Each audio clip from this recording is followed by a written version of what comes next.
So in between videos, I often pick up what I consider smaller games. These games I feel I can finish quickly or pick up and put down without really missing anything. How many times have you played 2 or more games at once and forgotten what's happening in either title? It happens to me a lot, so I avoid playing multiple games at once. Still, that's besides the point. One of the games I started playing was Project Zomboid. I've had it in my Steam library for, years now. I remember watching some YouTuber play it and thinking to myself, hey, that's neat, so I went out, bought it, and started playing it, and then I stopped. I just wasn't having a good time with it, and I couldn't figure out why, but it didn't matter because I just sat it upon the dusty shelf that is my Steam library and moved on. However, recently I became interested in the game again, and I thought I'd give it another go, and after about 20 or so hours, I thought to myself, you know what, screw it, I'm gonna make a video out of it and share my experience with you, so here we are. Now, Project Zomboid doesn't have a story per se, but I've picked one of my many runs to act as a short story. So, let's take a look at the Indie Stone's 2013 release of Project Zomboid. And there won't be any spoilers in this one since there is no real story to spoil, so enjoy, pal!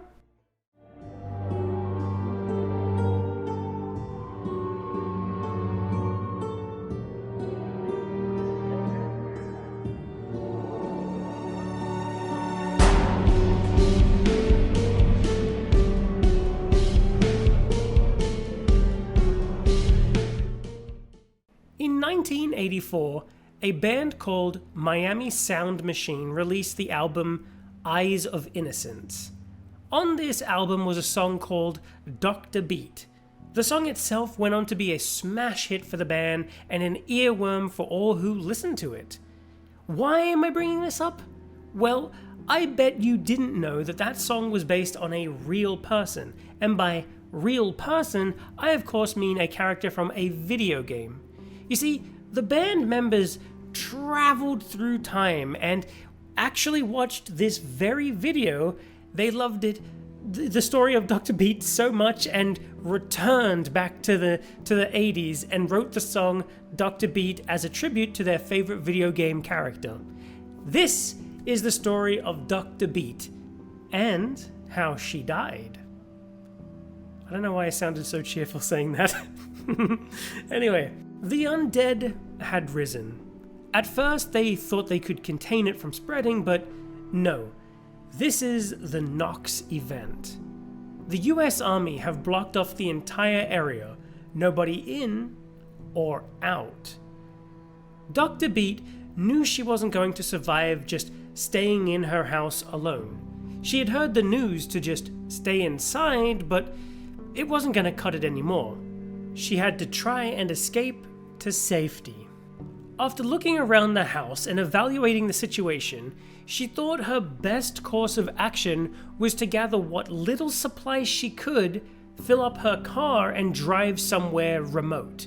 A solid plan with just one tiny flaw. Her car not only has no fuel, but the engine is totally busted. Why, oh why didn't she fill up the headlight fluid? Why didn't she feed the carburetor more carbohydrates? Why didn't she add more sugar to the fuel tank?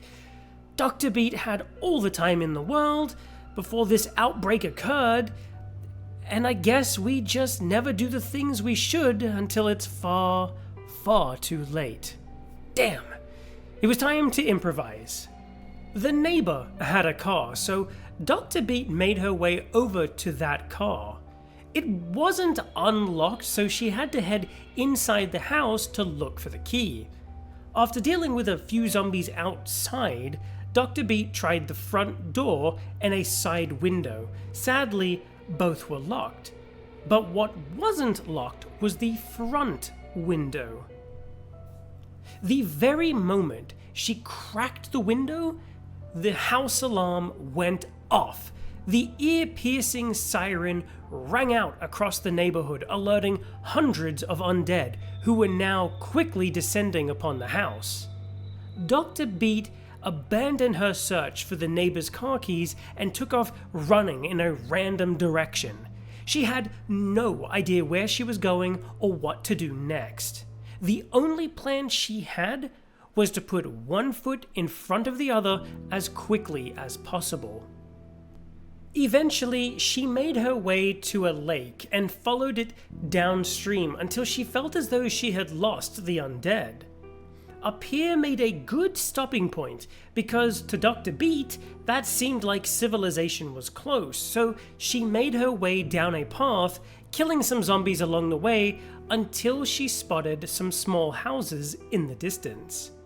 As luck would have it, one of these houses had a car parked just out the front, and even better was that it was unlocked, so she quickly hopped inside to look for the keys, but alas, no keys. So our favorite doctor thought it would be best to check inside the house, but first she had to deal with the undead. This was easier said than done. You see, Dr. Beat had no weapon.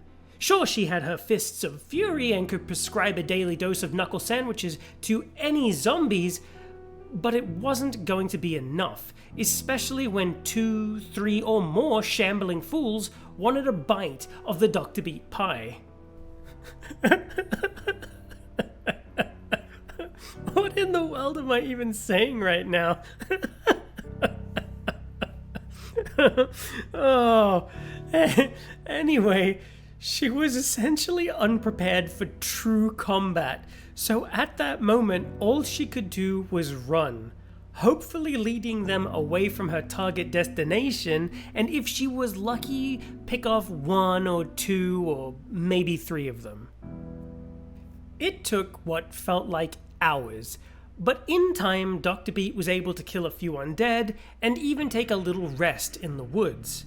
But now a new problem arose to deal with: food and water. As a medical practitioner, Dr. Beat is fully aware of how the human body works. She knows that the toe bone's connected to the foot bone's connected to the heel bone's connected to the ankle bone, and so on and so on and so forth. This is all common knowledge to the learned person. What is also common knowledge is that she'll die real quick without food or water, so the car was going to need to wait. Dr. Beat entered a nearby home and searched around. She found plenty of food and canned goods to fill her belly, but what she couldn't find was a weapon. Well, she did find a screwdriver to use as a weapon, but it doesn't really pack the same sort of punch as a baseball bat or, something else. So she kept on searching house after house, gathering supplies as she went, but ultimately was unable to find anything useful. No weapon, no backpack, nothing.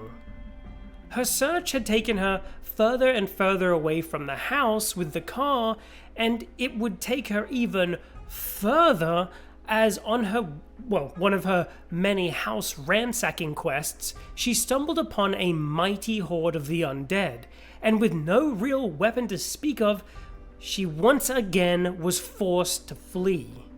And flee Dr. Beat did. This time her frantic running around and fence hopping brought her to some sort of neighborhood. A rather nice neighborhood, except for the whole being overrun with mindless brain-chomping dead people. So if you thought your neighborhoods were bad, well, stop thinking that, because at least they aren't pounding on your back door trying to get inside to eat your tasty, tasty Kentucky Fried flesh. So, there's that. After hours of running and the odd zombie slaying here and there, Dr. Beat finally found some sort of refuge in a house. There, she was able to catch her breath, dry her sweaty body, apply some makeup, have something to eat, and even read a book.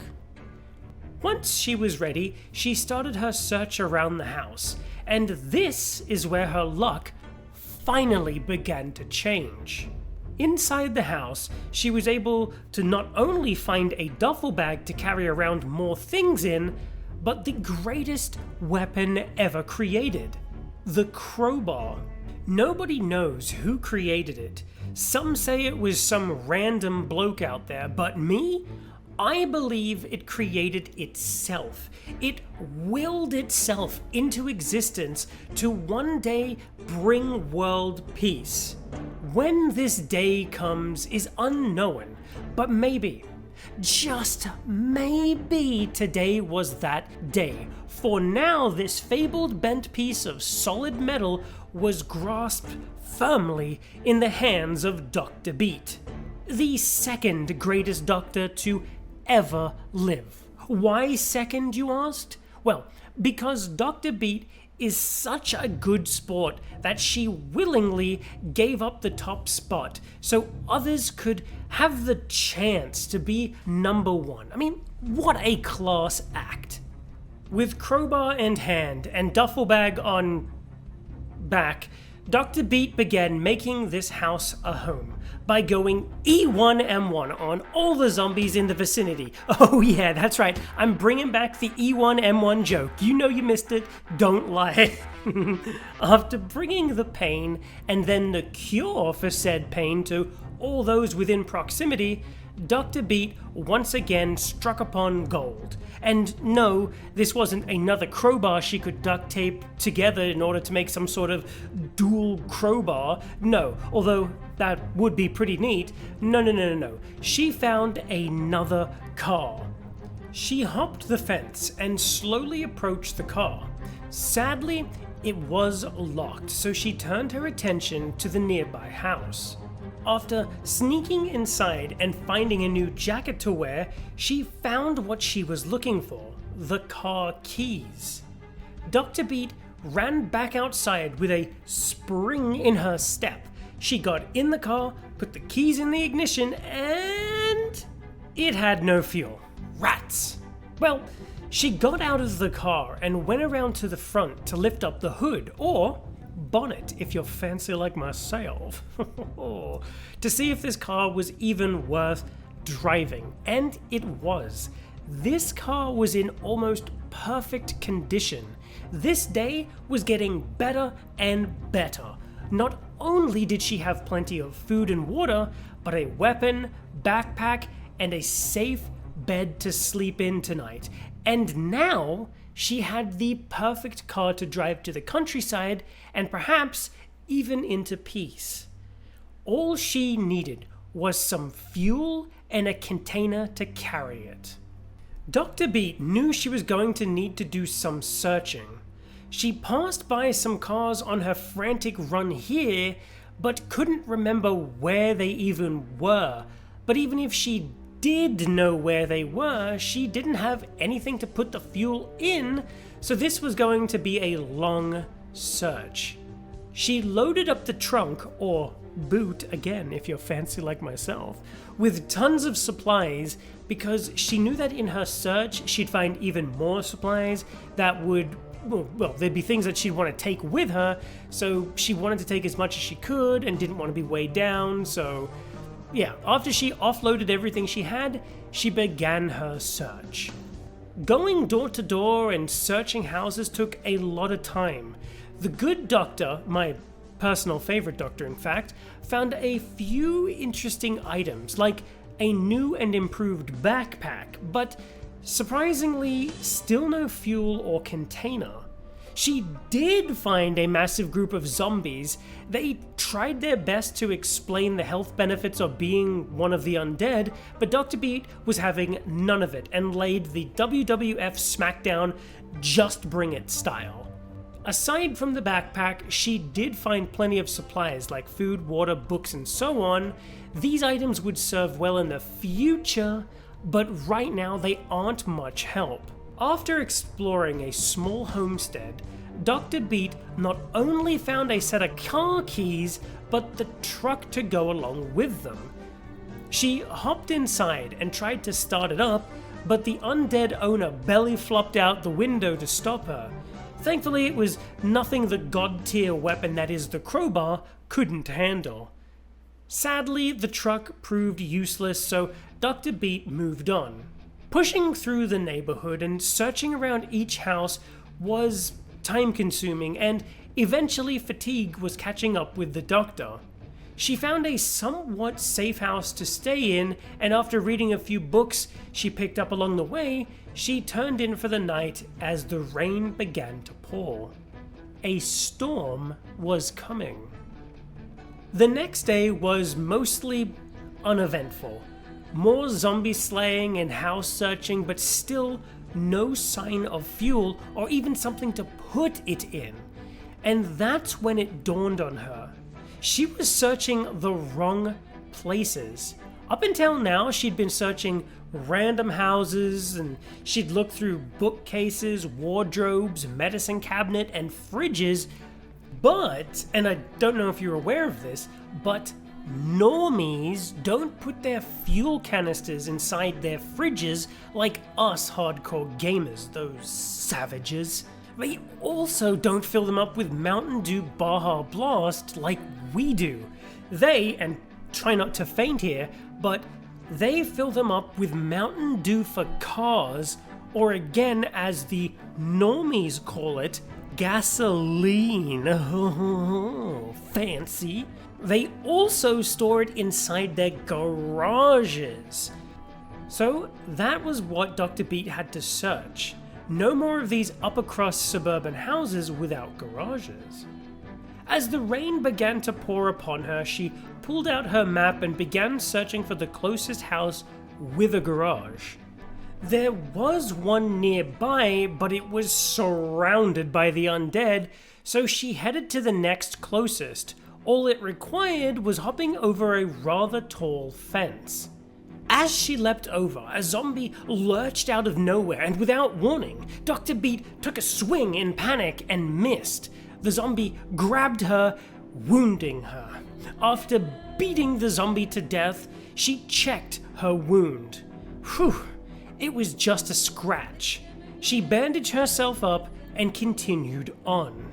The first garage was a bust, and sadly the second one was as well, but right now those were the least of Dr. Beat's problems, as she began to fight some more undead closing in on her position. She held her own for a good while. Their skulls were no match for the fabled crowbar, and one after the other they fell. But in time, one undead became two, and two became four, so Dr. Beat had to run. She ran through the stormy streets, yards, and alleys. She looked for somewhere to hide and catch her breath, but she was out of luck. Each corner she turned down had more undead just waiting for their next meal. As she continued running, the rain pelted her face, and she knew that there was only one thing she could do: stand and fight. She turned, raised the crowbar as the zombies slowly shambled towards her, and with one quick look behind her to make sure nothing was sneaking up on her, she began to rip and tear. One by one, they approached, and one by one, they fell. Bless the crowbar, and bless the various Doom soundtracks. The battle was hard won, but the war was far from over. The good doctor was hungry, exhausted, and in desperate need of a smoke, so she cracked open a jar of peanut butter, sat down in the pouring rain, and began eating and having a smoke. Once she was done, she stood up and resumed her search, and lo and behold, in the fourth garage she searched was an empty gas can. Huzzah! Now all she needed was some fuel, which, as luck would have it, was close by. She found a parking lot in her chase here, and it had plenty of cars in it, so she headed over and began to siphon some fuel, and before she knew it, she had plenty of it. But there was a small problem, and by small I do mean massive. She had no idea where she even was. She had no clue where the getaway car was parked. In the days she spent searching, she'd gotten all turned around, and at the start of the journey she had no pen or pencil to mark the map, so she was totally lost. And what's worse is the storm wasn't letting up. In fact, it was getting much worse. Dr. Beat spent the entire rest of the day and well into the stormy night going up and down each street searching for some sort of landmark to help jog her memory, but it was useless. She knew the car was on one of these streets, but she couldn't remember which. It was hopeless, or at least hopeless in the pitch black while the storm was raging on, so she found a house to turn in for the night. Unknown to our favorite doctor, things were about to get worse as the storm became a thunderstorm. This wasn't good. Remember the house alarm? Well, this thunderstorm had raged on in the night, and the loud booms attracted undead from miles around. Dr. Beat knew she had to get out of the house she was in, but had no idea what awaited her just outside the bedroom. She slowly made her way out of the room and down the stairs. Two undead were waiting for her. She lured one of them back upstairs to their second demise, while the other one must have gotten spooked and shambled away. Dr. Beat made her way downstairs and into the kitchen, where she quickly stopped off to enjoy a wonderful breakfast consisting of a single raw leek and a spicy jalapeno. Yummy! The breakfast of champions. With breakfast out of the way, the good doctor exited the house and into the raging storm. It was dark and hard to see. Some undead spotted her and came after her, but they were no match for her. She continued around the back of the house and dealt with another zombie. She had her guard up, but the loud claps of thunder and the pouring rain and the sunless sky made it hard to navigate. After making it past another house, she ran into another group of the undead. They didn't waste any time and descended upon her. She swung her crowbar, killing one of them, and as the other closed the gap, she swung again and downed it. But as she swung again for the killing blow, another zombie grabbed her and tore her jacket. Dr. Beat pushed it away and began to leave, but as she did, another grabbed her, and this time they didn't let go. In a single scream, it was over. The doctor had now joined the Legion of the Undead. Her quest unfulfilled. The end.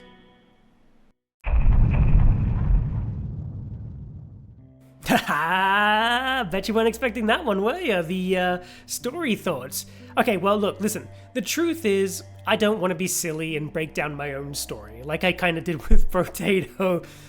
I just wanted to quickly sort of talk about each run. You see, each time you pick a character, the simple truth is you're going to die. You're not the chosen one, help isn't coming, nobody's going to save you, and there won't be a happy ending. Every time you dive into a new run, you will be told the same 3 lines. These are the end times. There was no hope of survival. This is how you died. That is the cold, hard truth. I remember starting this game for the first time, reading that and getting like really cocky, you know. I told myself, yeah, well, we'll see who dies. I bet I can beat this game no problem. I was quickly eaten alive. Well, actually, I bled out. Each time I played the game, it ended in a death of some sort. I was either eaten, I bled out, drank bleach accidentally, and yes, you can drink bleach in this game, and so on and so forth. However, with each new run, I kept reading those lines, and during one particular game, it all finally clicked into place. Now, I don't have footage of this run. I played this a while back, but I'll just toss up some random gameplay footage, so please bear with me. The game started me out in what appeared to be a trailer park of sorts. I did what I always did. I started searching around for a weapon and a bag of some sort. I found no weapon, I found no bag, and all I could find was an apple and a soda, or pop in this game as they're called. After planning my next move, the zombies busted into the trailer next door.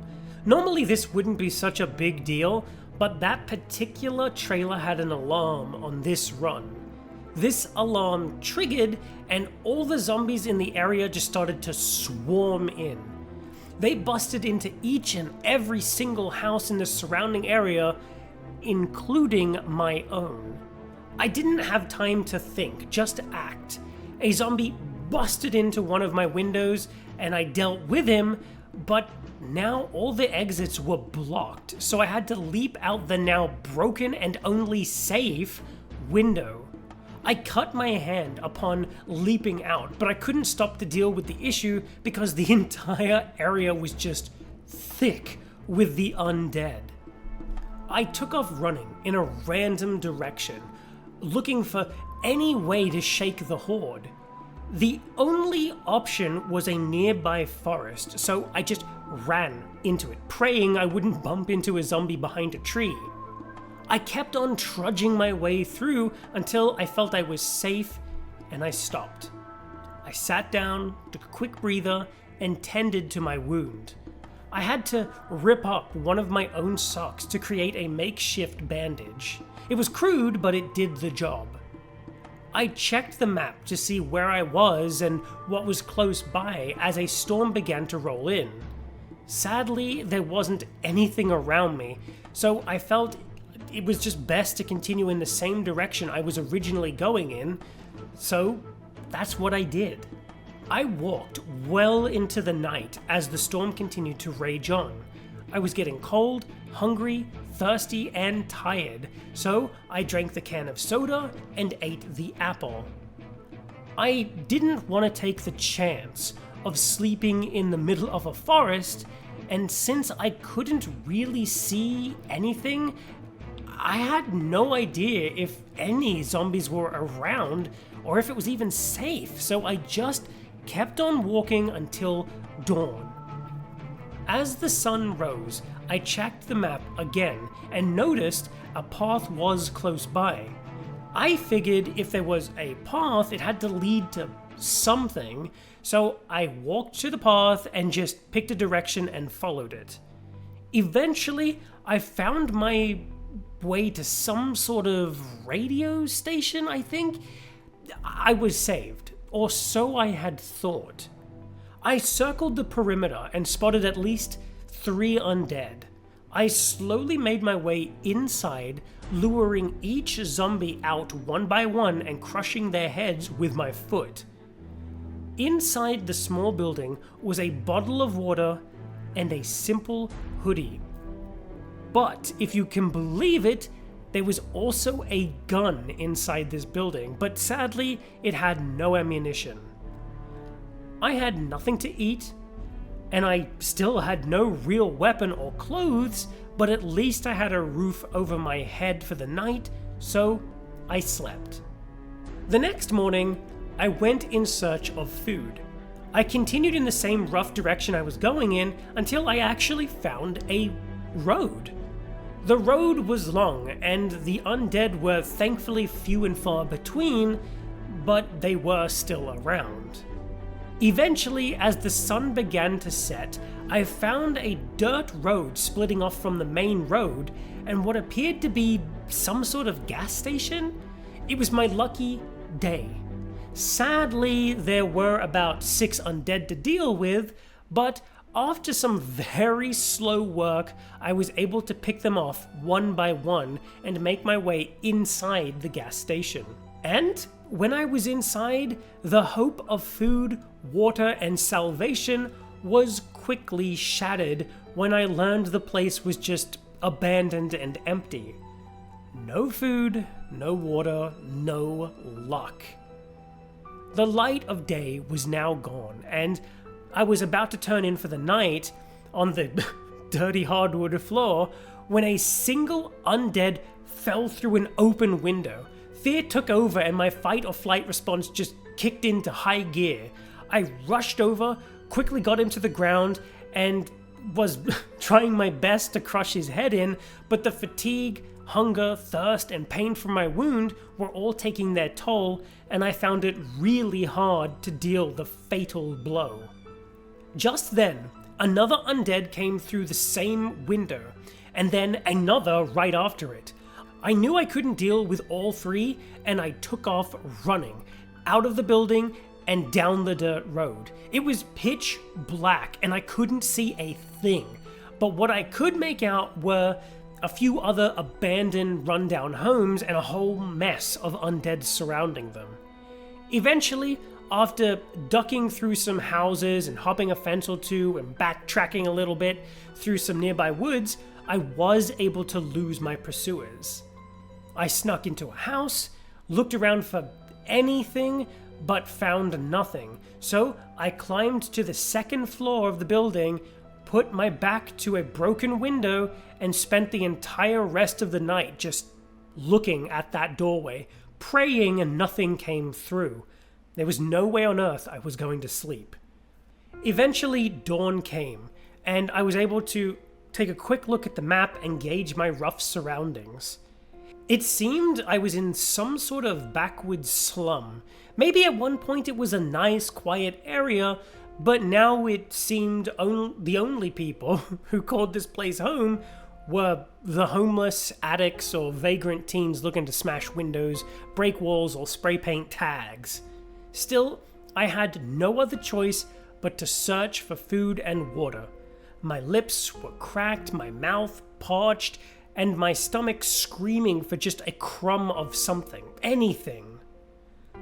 I slowly searched each house I could, doing my best to avoid any combat whatsoever. I was far too weak to do any real damage. Eventually, I made my way into a small, single-story house. Inside, I found a dead rat, and as I reached out towards it, I heard something behind me. I had no time to react. The dead woman was upon me. I tried to shove her away, but I couldn't. The next few seconds were a blur of panicked swings and stomps, but eventually she was dead. Still, I had no time to process anything before more undead flooded in. I took off running into the forest, tripping, falling, and cutting myself multiple times, just bleeding all over the place. Eventually, I found a shed. I took a chance, and without looking what was around, I opened the window and dived inside. My heart was pounding, my body aching. I tore my shirt off and ripped it into makeshift bandages to deal with the various wounds when I spotted it. The bite mark. She got me. All hope wasn't just lost, it was shattered. I knew the truth. The cold, hard truth. And in that moment, I knew this is how I died. I bandaged up the bite with a heavy heart and looked around in the shed.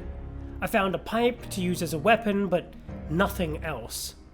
I crawled into the corner, faced the window, lied down, and eventually went to sleep. I don't know how long I slept for, but what I do know is when I woke up, I felt awful. I didn't dare check that bite. I stood up, looked out the now foggy area, and threw all caution to the wind as I was now just starving. I went out the window and had a bit of a look around. Right next to the shed was a house, an actual house, but not just that. It had a taxi parked just out the front. I snuck inside the house and found a single undead pounding on the door. I used my pipe to end him, and what did I find in his pocket? But a set of keys for the car out front. Luck had finally smiled upon me. Typical, as I thought to myself. Still, I didn't bother checking the car out just yet. I had a kitchen to ransack, and what I found was exactly what the doctor ordered. Some potatoes, chicken, a bag of frozen vegetables, and a juice box. It was perfect. I cooked up a nice hot meal, I ate it all and slammed down that juice box. At that very moment, a smile crossed my face. It was for the first time in a very long time. But it didn't last long, as the reality of my situation set in once again. I tore up the dead guy's clothes, gave them a good clean in some boiling water in a pot, took off all my dirty bandages and replaced them. My wounds were infected, especially the bite wound, but at least they were newly dressed with sterile bandages for whatever good that would do now. I exited the house, made my way over to the taxi, hopped inside, put the key in the ignition, and there was plenty of fuel and that car purred like a kitten. Luck really did shine on me today, and I couldn't do anything but laugh. As I sat there in the idling car in a cold sweat, I knew it wouldn't be long now. I wasn't angry like I should have been though. I didn't feel much of anything. I opened the glove box and noticed that it had a pen and paper. I thought about it for a moment and reached out and took them. I sat in the car for the next few minutes and wrote a note to nobody in particular, since this was just my own game. Nobody was going to see it. But still, it felt right. I shared my story and apologized for what the person I'd soon become might do. Then I put the note in my pocket and honked the horn repeatedly before slamming my foot hard onto the accelerator and speeding off down the road, continuing to honk my horn like a lunatic. I eventually sped into a town, running over each and every undead I could find. I rounded the block a few times before my car suddenly gave out, thanks in no small part to the damage caused by the undead I had run over. Soon the car was surrounded by more undead than I could count, and then they shook the car and pounded on the windows, and I knew it was time. I once again apologized, this time to myself, and I stepped out of the car, my fate now sealed. As the game over screen appeared and the music kicked in, I sat back in my chair and I nodded my head. I had fully understood this game now, or at least got the point of each of those words at the start of every game. I fell in love with Project Zomboid. This game to me is a story about each survivor and how they deal with this ungodly event. How long do they survive? What do they do? How do they die? Well, that's only for you to answer, and nobody else. Each run is different. Each run lets you find new places and objects. Heck, even if you play on the same map, you can eventually go back to the place where you died and see yourself as a zombie. Your impact on the world still there. That's wild to me. I mean, sure, there is a story taking place here in the game and you can hear it on the radios or see it on the TV, but the real story of the game is the one you create. Some people might find this boring. After that one run though, I loved it. I really do think if you do end up picking this game up for yourself, you'll have a story like mine and really enjoy yourself. Anyway, Sorry for that really, really long-winded story breakdown segment. Let's just leave it at that and move on to the gameplay, shall we? Now, I'm not going to go too deep into detail about each and every single element or button in the game's controls, but there is a lot going on under the hood of this game, especially if you start messing around with the custom scenarios.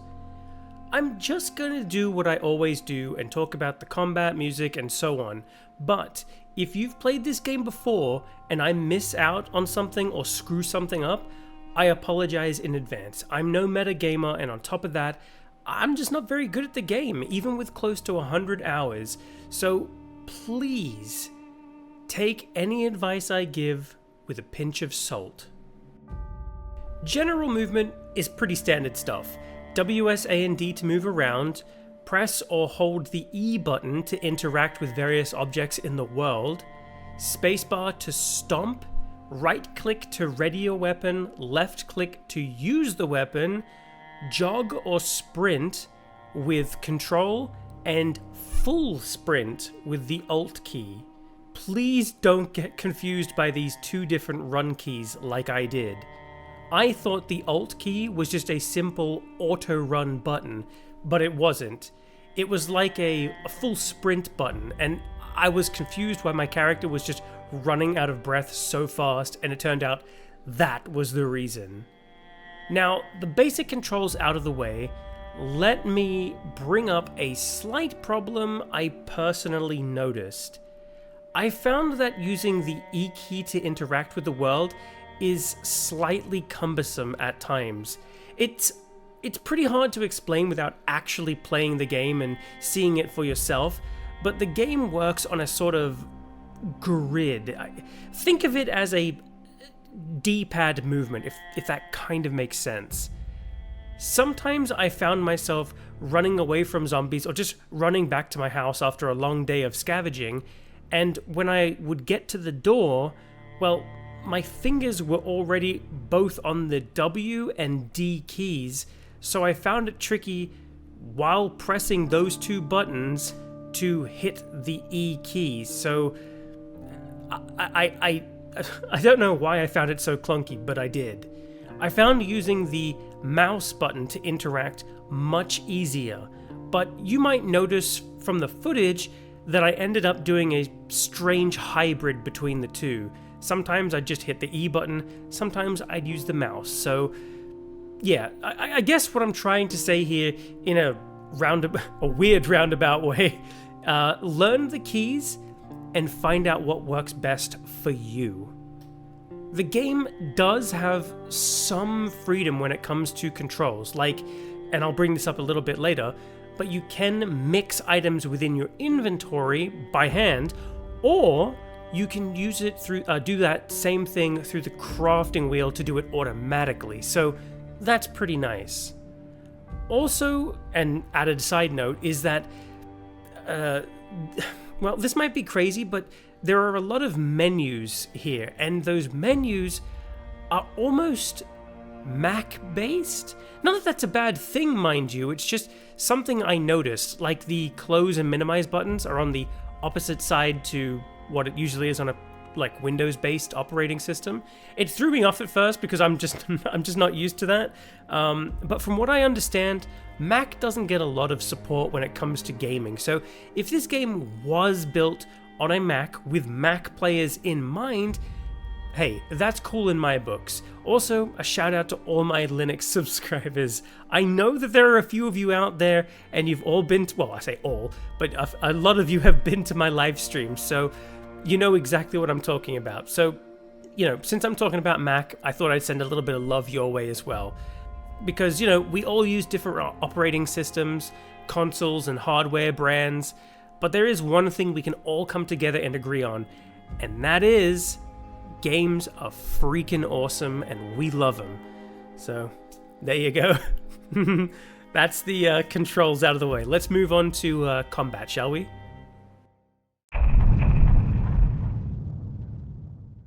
As I brought up just a bit ago, you can attack with your mouse.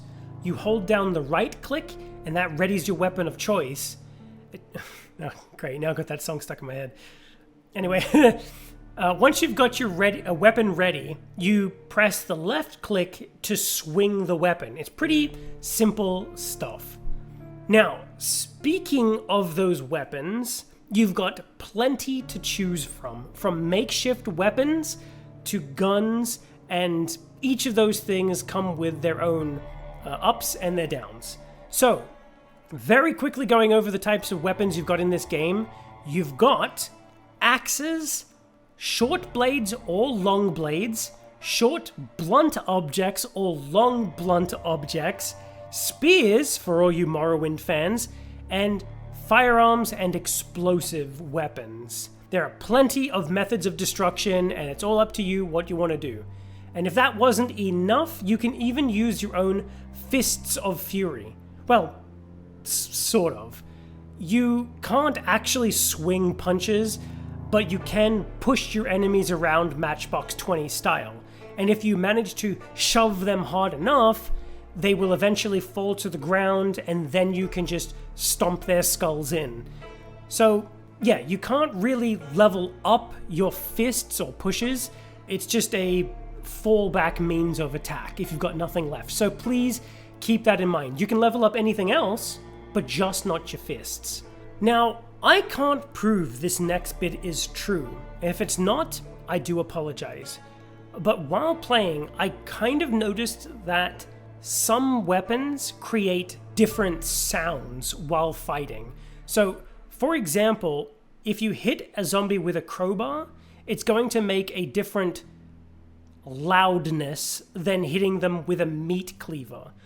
And if you shove them and stomp them, that would make even less sound. I think the less sound you can make is with shoving and stomping. Now, I could be wrong about sound generation, but I really do strongly believe that each weapon type creates its own sound generation. And while we're on sound in general, let's just discuss quickly the guns. Now, the guns in this game aren't as amazing as you might think. They are very, very loud, and once you fire off a single shot, you will have every zombie in the area just tossing themselves out of second-story windows and going 15 blocks just to get a taste of you. And depending on how good your character is with a gun, you might find yourself just missing every single shot, even if you have a shotgun and you point it and fire it at point-blank range. I believe the saying is, you couldn't hit the broadside of a barn while standing inside of a barn, so I hope that's the saying. I've never had a character good enough with guns to warrant using them for an extended period of time, but that doesn't mean guns don't have a use. You can use them as a tool. Let's say you get yourself into a town somewhere and the place is just crawling with the undead. There are just far too many to take on by yourself. That's when you run to the other side of town, fire off, one or two shots, and that will lure a bunch of those zombies away into that location where you shot. So, now you can just run back around and go to the area where you wanted to go, but this time there'll be much less zombies around. So it's very useful in that context. Again, this isn't to say that guns are totally useless. They just have big downsides, which, in my opinion, leans into the sort of realism that the game is going for.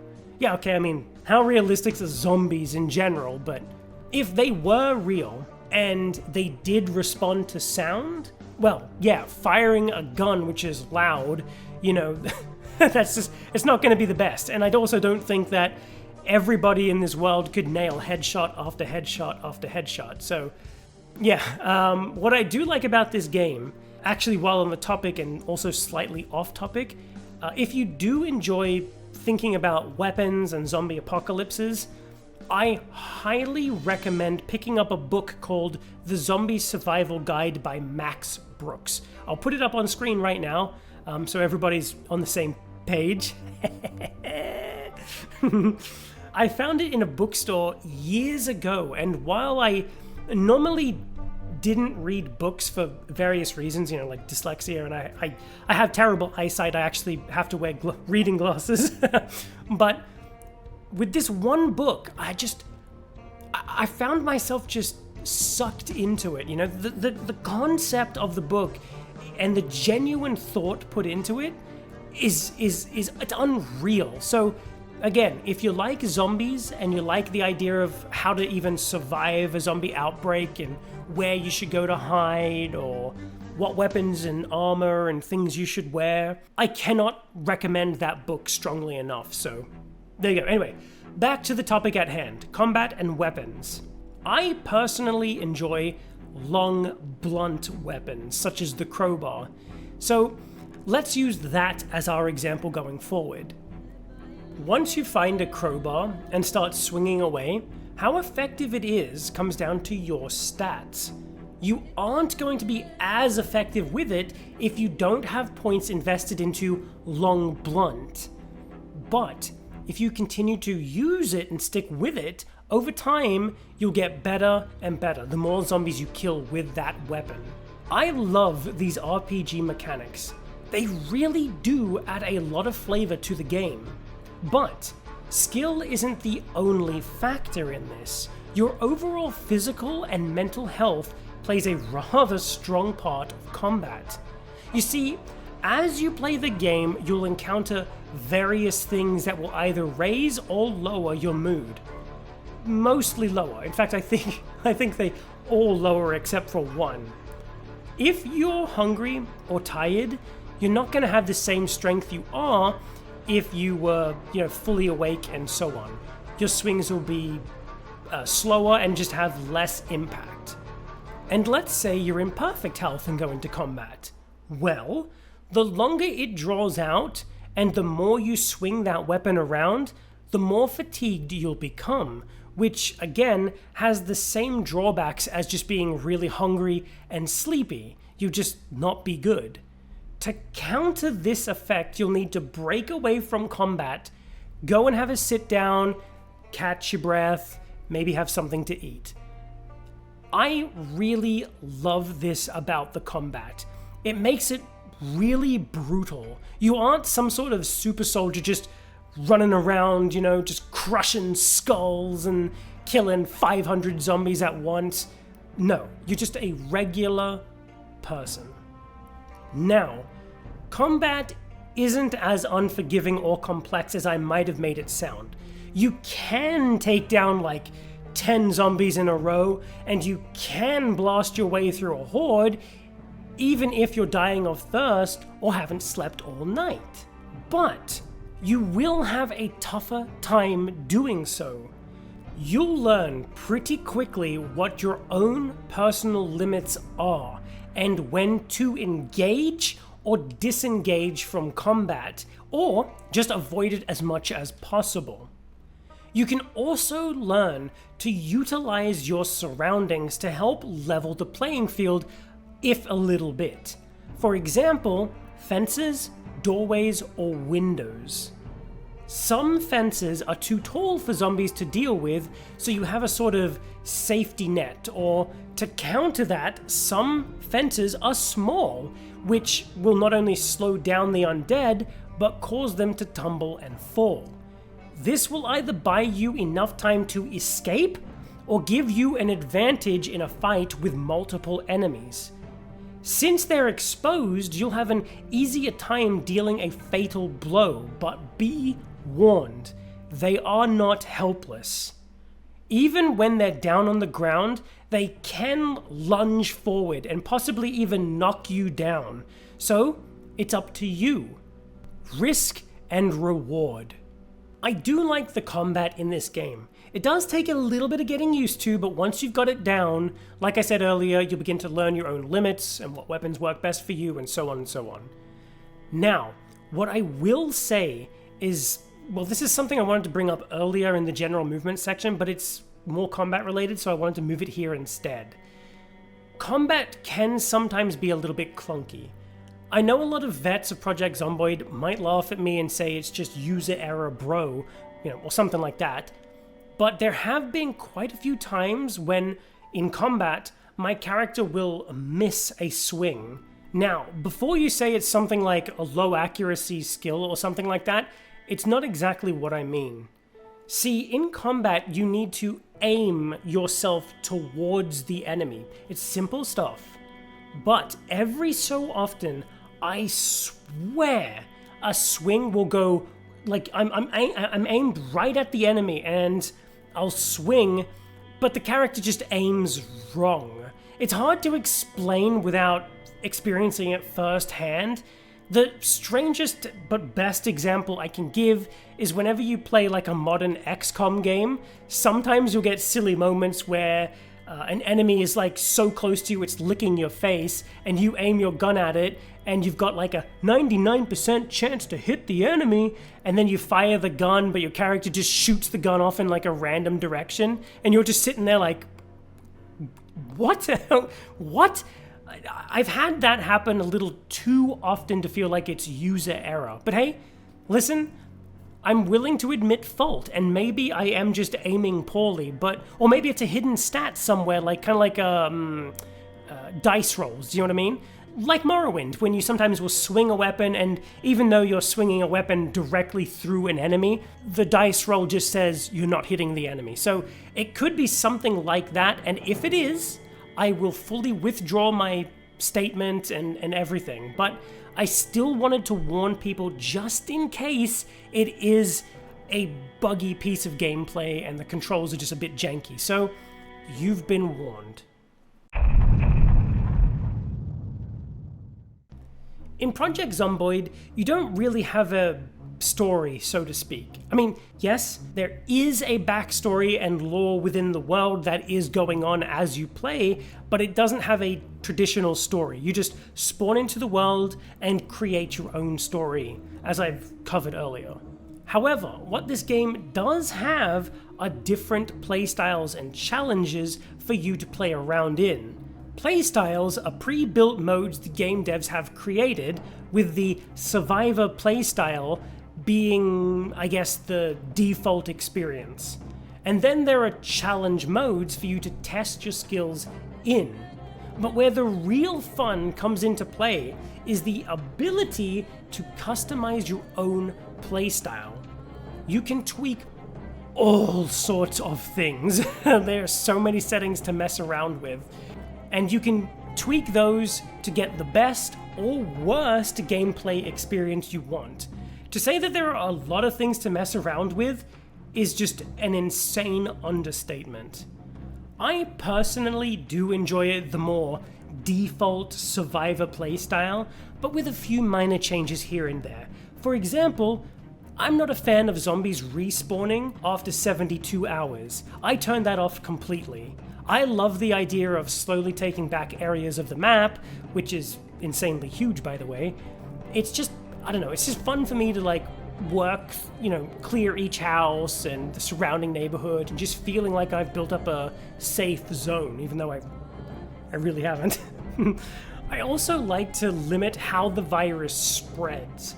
By default, it's through saliva and blood, so I switch that up and make it only possible to get infected by bites.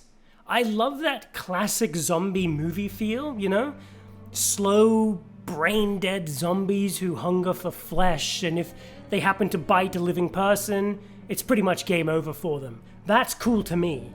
But that's about all I really mess around with. You can go crazy and have it so, the water or power switches off the moment you step forth in the game, or, 5 years later, which is essentially, it never turns off. You can also choose to have zombies move around like slow classic zombies, or fast 28-day later-esque zombies. What else? Oh, you can also spawn the rarity loot or what cars will spawn and how good they spawn in, or if zombies set house alarms off, or how dark it gets, or how many zombies are even on the map from not many at all to ludicrous levels. It's just, trust me, there is a lot to mess around with. But that isn't all when it comes to customization. Oh no, you can also customize your player character. Project Zomboid has a very interesting character creator. You start by selecting your chosen profession before the outbreak. You can be a burglar, police officer, burger flipper, farmer, or something else. Those are just a few. But if you don't like those, I guess, pre-built choices, you can become unemployed, which is essentially create your own character. Oh, and I should also super quickly add that your profession also impacts where you'll start roughly in the game, so that's something to keep in mind. Once you've picked your job, you'll get buffs for that chosen profession, or nothing if you picked unemployed. You'll then get to pick your traits with how many points are given to you. The number of points vary, once again, based on said profession. These traits are where the game really shines strong. Each trait is broken up into a positive trait or a negative trait. For every positive trait that you pick, you must balance it out with negative ones. For example, picking the strong trait will cost us minus 10 points, so you need to select one or multiple negative traits to add up to 10. So, let's say Hard of Hearing, which is a +4, and Sunday Driver, which is a +1. Now you have a total of 5. Then we'll add Fear of Blood, which takes us to another +-, so now we have 10, thus letting us pick the strong trait. Does that make sense so far? I hope so. I might have explained that terribly. There are a lot of traits to choose from, and you can mix and match whatever you like to create whatever type of build you want to play as. Personally, when I want a more tailored experience, there are always a few negative traits I like to pick up, and those are Smoker, High Thirst, Slow Healer, Hard of Hearing, and Short-Sighted. But more often than not, I always tend to play with randomized characters. I feel it gives me the best experience because I'm always being forced out of my comfort zone. Anybody can create a meta build and just plow through the undead hordes like they're Rambo or John Wick, but that's never fun for me. I like to stay on my toes and figure out how to adapt to a new run. Still, that's not all. Once you've picked your build, you can of course create a look for your character. Again, I often just go with random because truth be told, it's best to never get attached. Well, that and you'll just never end up seeing your character under all the armor you'll be getting, so, you know, who cares if I'm balding or have a full head of Fabio-esque hair? I can't tell because I'm wearing a baseball helmet and a Jason hockey mask, so who cares? Still, the choice is there for you to create whatever you'd like. You can also just start out in your underwear if you want a little bit of extra challenge. I mean, I can't lie, that's... when it comes to picking random stuff, that's the only thing I like to have not be random. I just like to...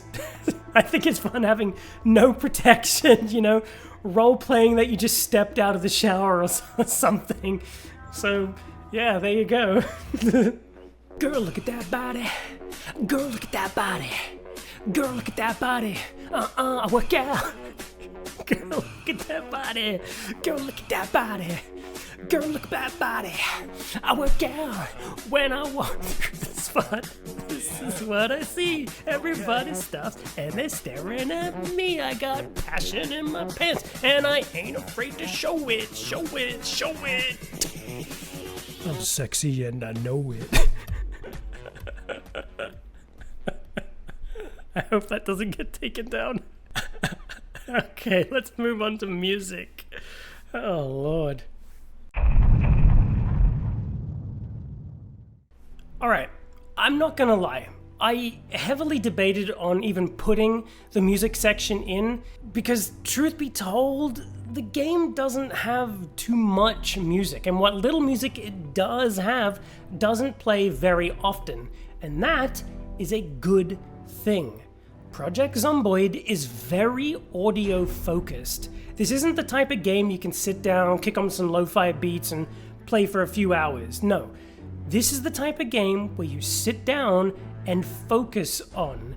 There are tons of little audio cues for you to be constantly listening for. Did you hear that gunshot in the distance? Well, that isn't just ambience. It means a ton of zombies are about to head in that very direction. Can you hear the faint pounding on the side of your house? Well, that's a zombie trying to break down a door or window. How about that low moan behind you? Well, that's death if you're not quick enough. You get the point I'm trying to make here. Music does and will play in this game, but it's pretty few and far between.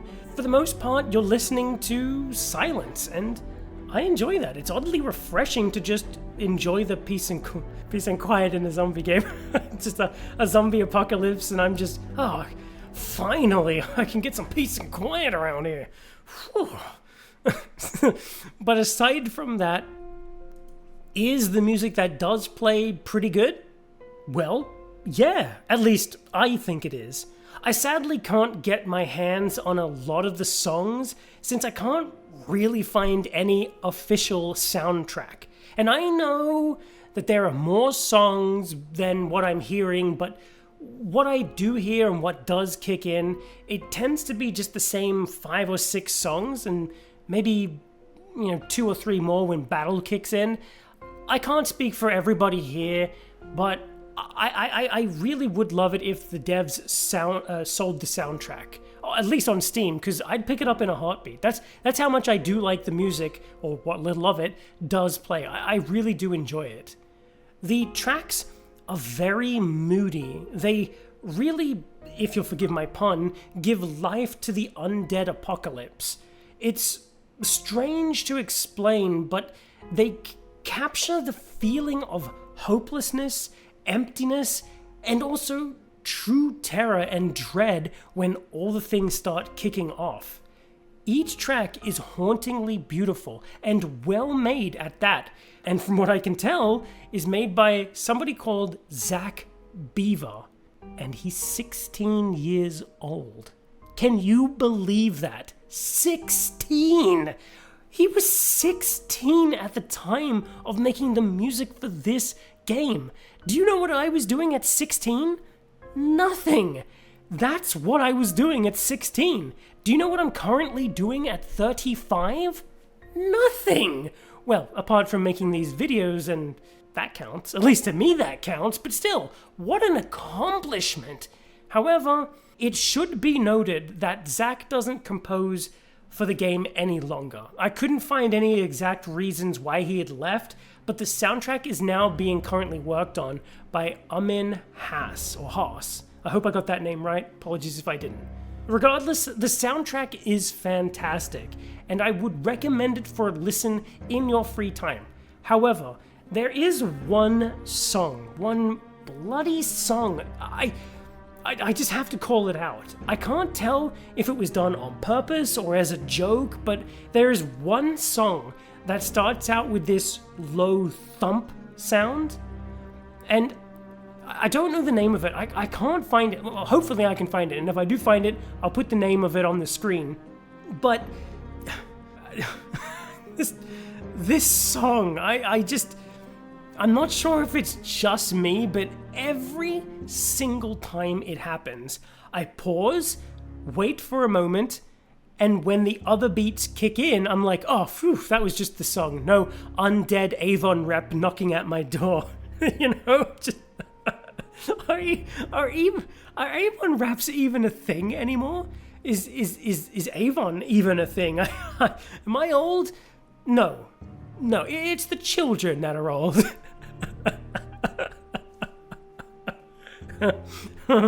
There is actually one more thing I want to address just super quickly, just to cover my bases here. You can play this game without music. I know if I didn't say this, somebody was going to say it. But you can play the game with music. Heck, even if you want to do this with no sound at all, you can pick the deaf trait, which adds for an extra challenge. Essentially, deaf means only the music kicks in, but you can't hear anything. You can't hear doors opening, you can't hear your character, you can't hear zombies, you can't hear gunshots, you can't hear a thing. So if you are going to, if you just have to listen to a podcast, or you just have to listen to my videos, or you just have to listen to Miami Sound Machine, pick the deaf trait, because that's just free points for you. There you go. That's all I had to say about the music. It was actually a little more than I thought, but hey, who cares, right? So let's move on over to, yes. Surprise, surprise, it's the odds and ends. I'm always taking notes while playing the games that I do for this channel. Sometimes these notes are mental, while others are physical. Often at times, the notes never really make it into the videos because I can't find a place for them. For example, this note, which I will now quote for you. This game is making me use my brain. I'm screwed.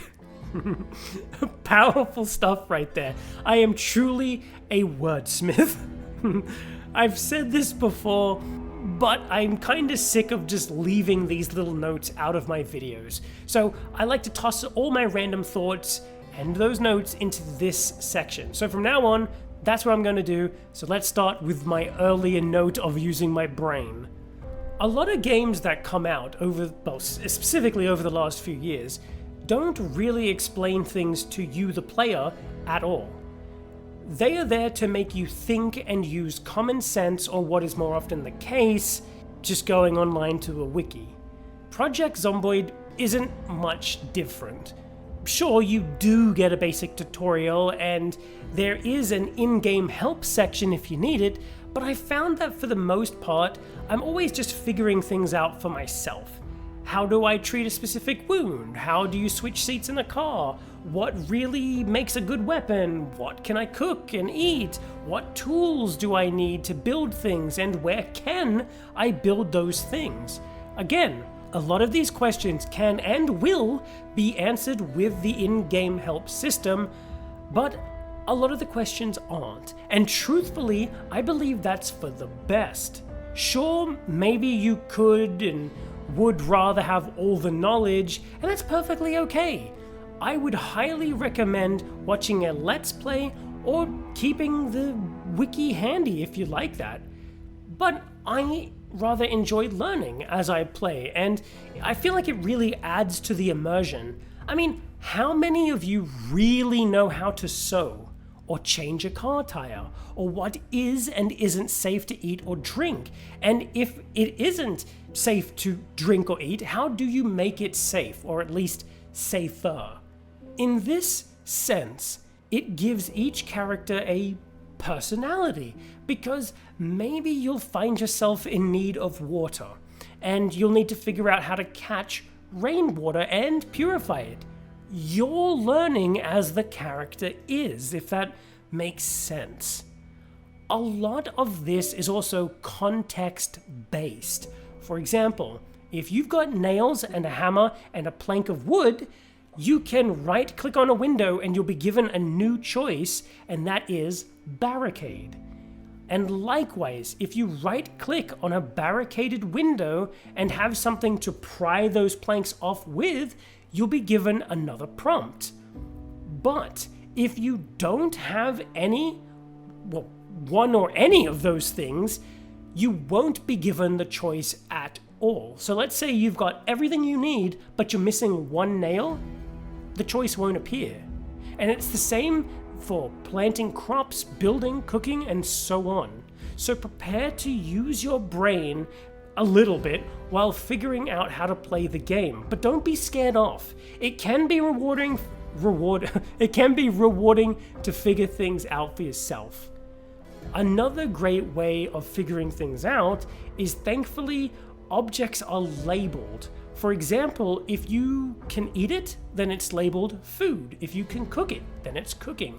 If you can fight with it, it's a weapon. Wear it, clothing. You get the idea.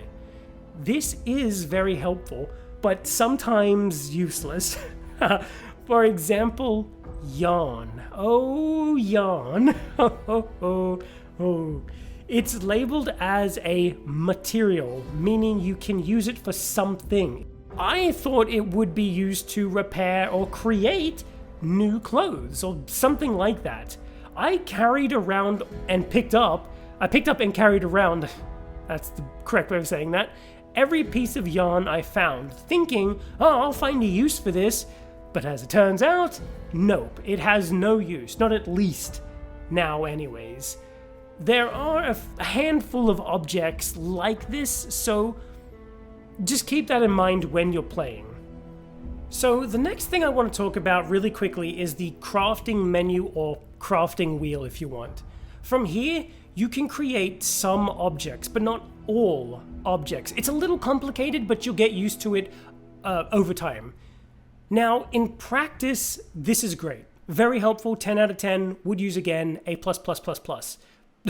Are eBay reviews even a thing? I was just saying, like, is Avon a thing? Now I'm wondering if people use eBay reviews like that anymore. Doesn't matter. My joke just flopped, whatever. Moving on. The crafting menu is fine, but there was something that did irk me ever so slightly. Now, in this menu, you can cook things. It's also great for knowing what you might need for a future recipe, just in case you forget.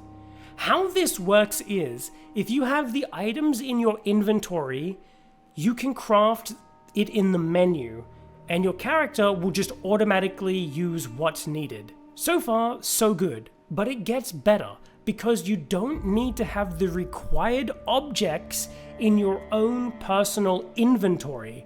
If the objects are in a container nearby, the game will recognize this and allow the dish to be crafted. Once again, your character will automatically get what is required and automatically craft it. Once again, this is fantastic. But I did notice at times the radius for those items in the containers was rather small at times. This would lead to you saying something like, hold on a second, I swear I have a mug, so why can't I craft this hot chocolate? Well, it turns out you're standing just out of reach. I can't tell you the amount of times this happened.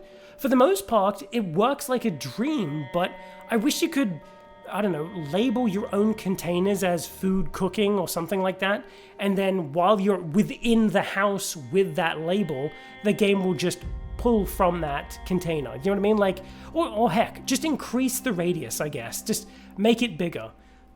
Like I said, this is just a little thing that bothered me ever so slightly. It's not a big deal, and I'm sure more pro players have workarounds for this particular thing that I brought up. But I still wanted to bring it up just in case. So do yourself a favor and keep all of your cooking and food related items as close to each other as you possibly can. Project Zomboid has a rather large community, and not only that, but it has a lot of mod support. You've got all sorts of mods ranging from helpful to just plain strange. If you're new or just need a refresher, I'm not big into mods. I use them now and again to spice things up for myself, but I tend to stick with just plain old vanilla game. Why? Because I'm boring, that's why. Simple. I never touch them for these videos because I try to keep the experience as close to the original as I can. I want to see it with warts and all. If I start adding mods, it'll cause issues, or I'll confuse a regular bug for a modded bug, and it might perceive the way I just, how I like the game. So I try not to do mods. As such, I didn't touch any of the mods for Project Zomboid.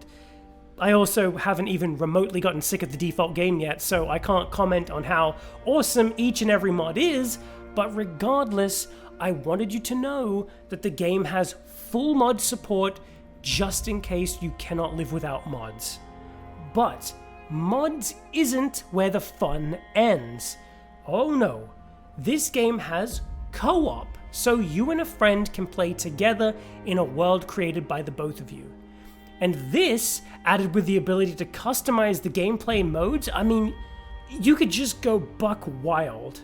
I'm pretty sure that none of my friends own this game, pretty sure. So I couldn't find anybody to play with and try out the co-op mode. But that doesn't bother me at all because truth be told, I feel like it would just, I feel like playing on your own has more of an impact. You know what I mean? Like nobody's just watching your back and you're just on your own. You can play with strangers, but every time you start the game up, it kind of almost avoids, it tries to warn you to avoid playing with strangers, or at least in their lobbies, because things can happen. So yeah, I don't know. But you can play with strangers, which, to be fair, would actually increase the fear factor of the game, because who knows if another player can see you, for starters, or can hear you, and if they can, if they're going to help you or hurt you. So, for those of you who love co-op, you're well taken care of, pal. However, this brings me neatly over to another thing I wanted to talk about, and that is NPCs. This game doesn't have them. If you're playing a solo game, you are the only person alive on the entire map. No fears, no worries about some random NPC or a player just coming in and blasting a hole in your head. I do believe that this game could, however, benefit from some sort of NPC presence. But, that said, adding them in any meaningful way would just be a logistical nightmare.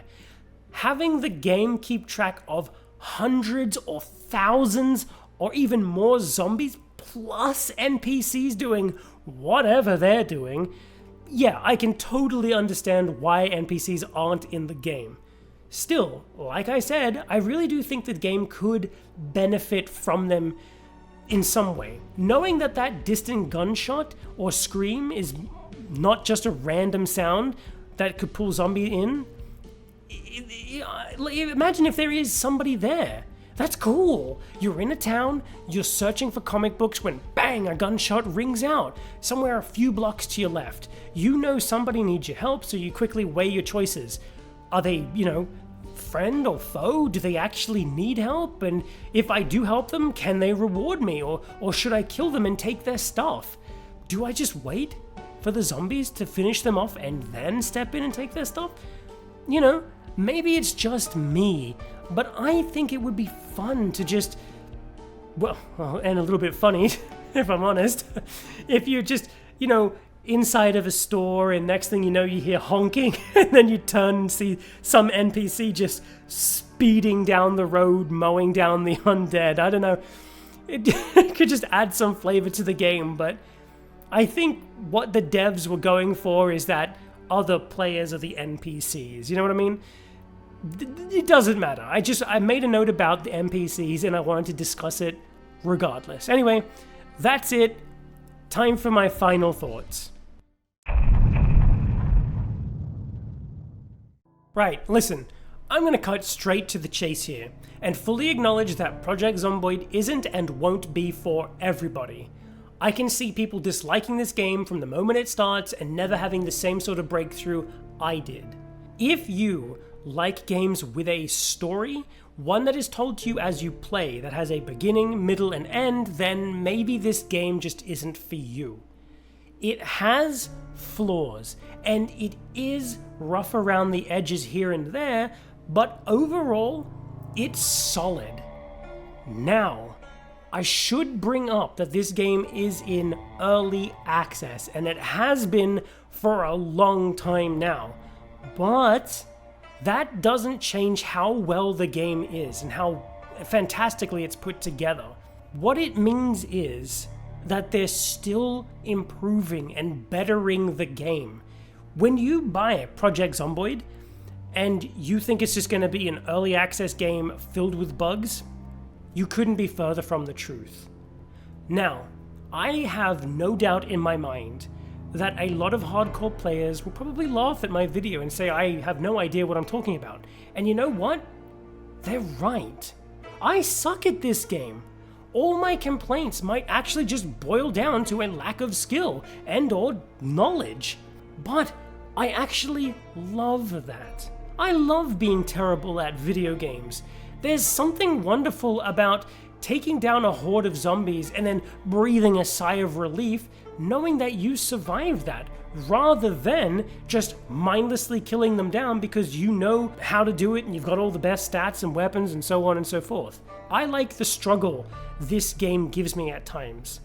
Though, that said, if you are the type of player that does have like 2 monitors or whatever, and you've got the wiki open on one side and you're using it to figure out what each item does, or you're just looking at the full map of the game, you're gonna have an easier time than I did. Like I said though, I like the struggle.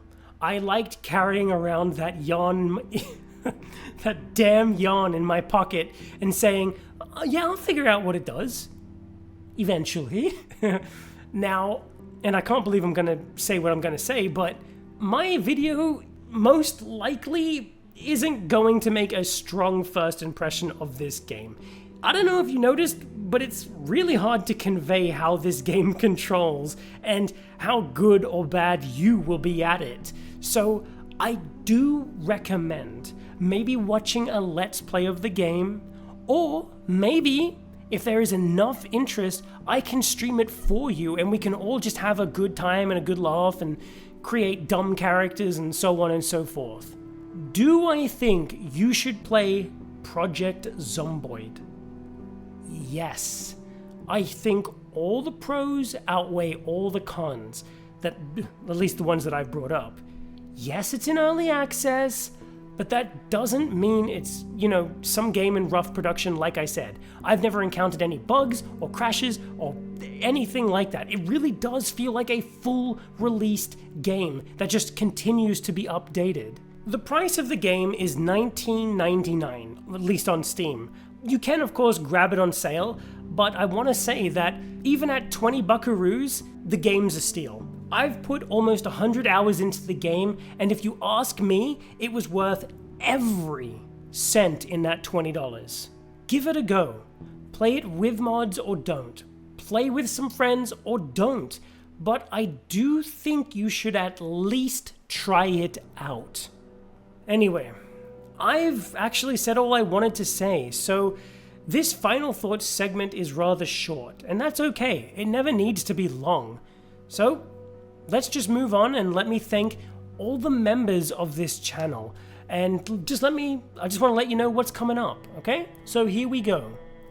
I want to thank Family Dog, Anya the Khajiit, David Welch, TJ and Jack, Aaron Nelson, Amelia, Pizza Rolls, Adam Myers, The Elder Irish, Miami David, The Rog.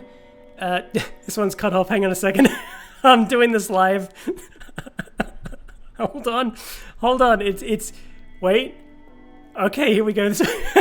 This one's been cut off, and I hope I get this in one go and right. Thierry, I'm Dapper's GM, you may call me God. Rana. I hope I got that right. I might just call you Thierry in the future. It got cut off on my my members thing. Anyway, I'd like to thank Thierry, by the way, welcome in, and also Joe Enderman, who,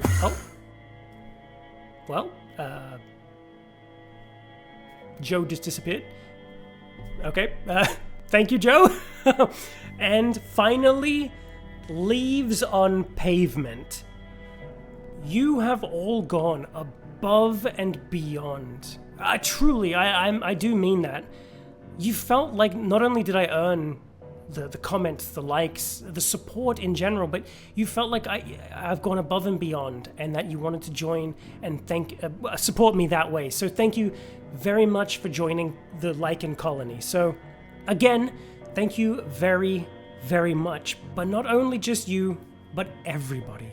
Especially if you're watching right now and you've made it this far. So thank you very much for listening to me ramble on for, what is it? An hour and 40-ish minutes. So thank you very much. But before I leave, I will let you know what's coming up next, in case anybody here is interested in knowing what's coming next. It is Redfall. Redfall is next, and I don't know if anybody's been paying attention to the news or you've been reading the community tabs here on YouTube, but something happened with Redfall that I most definitely was not expecting, and the timing, I hesitate to say it couldn't be better, but it also it's not good, you know what I mean? Like, it's just, yeah, the studio that made Redfall, for those of you who haven't heard, was shut down by Xbox. Not only them, but a few others as well, which it's just awful. I will talk about it in the video.